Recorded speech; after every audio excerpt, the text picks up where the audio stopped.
తల్లులో మీ బిడ్డలను ఆత్మీయ పాఠాలతో నేర్పండి. వాళ్ళు పెద్దవారు అయినప్పుడు వాటి నుండి తప్పించుకునే ఛాన్స్ ఉండదు.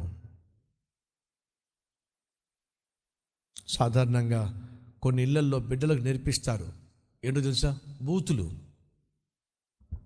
నేర్పిస్తారు. ఒరే ఇలా తిట్టరా, అలా తిట్టరా అని చెప్పి. అంటే వాడు పచ్చి బూతులు తిడతా ఉంటే వీళ్ళు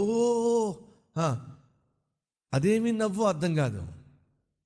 వాడు బూతులు తిడతా ఉంటే వీళ్ళు నవ్వుకుంటూ ఉంటారు. ఎలా తిట్టాలో, ఎలా కొట్టాలో, ఎలా అబద్ధం చెప్పాలో, ఎలా మోసం చేయాలో, ఎలా హేళన చేయాలో, ఎలా ఇతరులను ఇబ్బంది పెట్టాలో, ఇవా నేర్పించేది పిల్లలకి. ఇప్పుడు ఈరోజు కొంతమంది ఎలా డ్యాన్స్ చేయాలో నేర్పిస్తున్నారు. ఈరోజు నా ప్రశ్న ఏమిటంటే, నీ పిల్లలకి ఏం నేర్పిస్తున్నావు?